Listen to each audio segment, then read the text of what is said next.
Joined by Hofstra coach Speedy Claxton and guard Aaron Estrada. Coach, it's an opening statement about tonight's game, please. Hell of a win. Hell of a win. That is a really, really good team, man. I mean, they pose so many challenges. Like, you cannot relax for a split second on that team. Like, you're getting backdoor, they're skipping it for threes. I'm proud of my guys, man. They really defended against a really, really good quality team. Questions? Go ahead. Aaron, you played 40 minutes tonight, and you were able to really just get everything going on the offensive end. How did you feel out there tonight? Honestly, I felt good coming into the game. Coach told me they're going to be in their drop coverage, so I'm going to be able to hit the pull-ups and just play off of what they give me, honestly. And once I started hitting, once I hit my first shot, I kind of felt good, so I just kept shooting.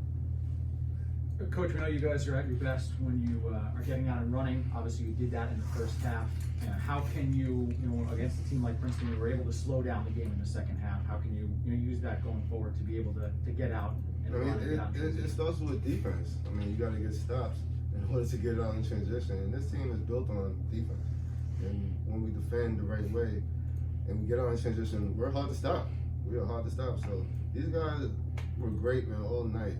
I'm so proud of them. Coach, with Kayvon going out, only playing 6 minutes today, you guys being shorthanded in the front court, how big was Darlington Dubar playing really most of the game at that 5 spot? He was huge, man. D Stone, he battled against a really good kid, man. That kid is tough. And D Stone stepped up to the challenge. And we needed him because Kayvon went out with an injury. I mean, we don't know how long he's going to be out for. It sucks because we just got one big bag and now we lose another bag, so we're still short-handed. But hopefully, these guys get healed up and we have a complete team soon. Coach, in the second half, Princeton started to guard the high pick and roll a little bit differently. How were you guys effectively were able to keep your offense going despite the different coverages? Yeah, I mean they switched it up and they started switching, and we tried to exploit D Stone rolling to the block against a smaller guard, and we either try to exploit that or we had Aaron on one of our quicker guards against that big man. So we just kind of try to pick on the matchup at that point. And Coach, you said that the Princeton offense was super active, setting screens and everything. What did you see from your defense tonight that you were proud of? They were dialed in. We knew coming into the game that communication was going to be big. Because if you don't communicate against this team, they will rip you to shreds. And a couple of times, we didn't communicate, and that's why they got easy layups or they got easy threes. But for the most part, we did a good job communicating. That's why we got the win.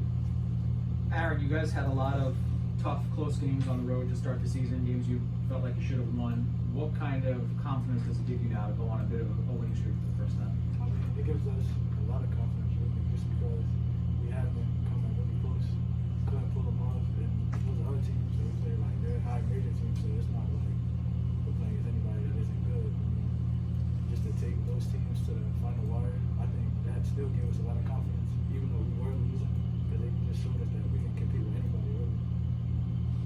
Coach, with Jalen, even though Jalen Ray's shots weren't really falling today, what did you see from him in the other aspects of the game, specifically like defense and rebounding? What did you see from him, even though his shots weren't really falling on the offensive end?